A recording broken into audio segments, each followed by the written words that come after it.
ஒரு கன்ஃபியூஷன் இல்ல சார். தாவேக ஆட்சி அமைப்பதற்கு ஆதரவு. மற்றபடி தாவேக ஆட்சி அமைப்பதற்கு இந்திய கம்யூனிஸ்ட் கட்சி, மார்க்சிஸ்ட் கம்யூனிஸ்ட் கட்சி நிபந்தனையற்ற ஆதரவை நாங்கள் தெரிவித்திருக்கிறோம். அமைச்சரவையில் பங்கேற்க மாட்டோம், வெளியில் இருந்து ஆதரவு. இது ஆட்சி அமைப்பதை பொறுத்தவரை. மற்றபடி மாநில நலன் சார்ந்த பிரச்சனைகளில், ஒத்த கருத்துடைய பிரச்சனைகளில் திராவிட முன்னேற்ற கழகத்தோடு சேர்ந்து நாங்கள் பயணிப்போம்.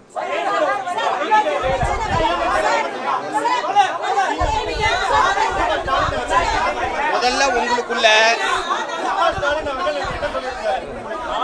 சகோதரர் தாவேக தலைவருக்கு தருவது ஆதரவு. கூட்டணி அல்ல, ஆதரவு.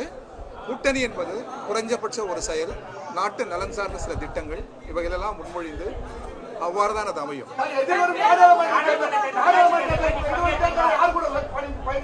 ஏங்க அதெல்லாம் அப்ப பாத்துக்கலாங்க. உள்ளாட்சி தேர்தல், நாடாளுமன்ற, கொஞ்சம் இருங்க. உள்ளாட்சி மன்ற தேர்தல், நாடாளுமன்ற தேர்தல், 40ல் வர்ற தேர்தல், அது எல்லாத்துக்கும் இப்பவே பதில் வேணுமா? இப்போது எடுத்திருக்கிற அரசியல் முடிவு இது, அவ்வளவுதான். ஒரு கால அறுக்காலாம் கிடையாது. அரசு அமைக்க ஆதரவு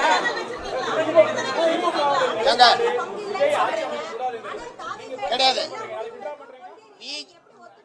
கொஞ்சம் இருங்க, கொஞ்சம் இருங்க. விஜய் ஆட்சி சார், நீங்க குழப்பறீங்க. விஜய் ஆட்சி அமைக்க கூடாது என்று திராவிட முன்னேற்ற கழகத்தினுடைய தலைவர் எங்கேயுமே சொல்லல.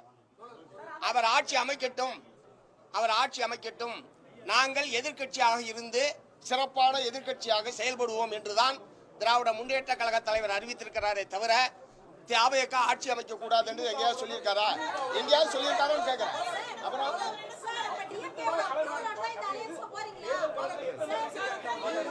யாராவது ஒருத்தர் கேளுங்க போயில்ல. என்ன கேள்வி? திமுகவுடைய அப்புறம் எங்களுக்கு எதுக்கு? we are independent party. CPM, CBI எங்களுடைய கட்சியினுடைய அரசியல் நிலைப்பாட்டை நாங்கள் எடுத்திருக்கிறோம். இதில் திமுகவுடைய ஒப்புதல், திமுகவுடைய அனுமதி இருக்கான்ற கேட்கிற பிரச்சனை எங்க வருது?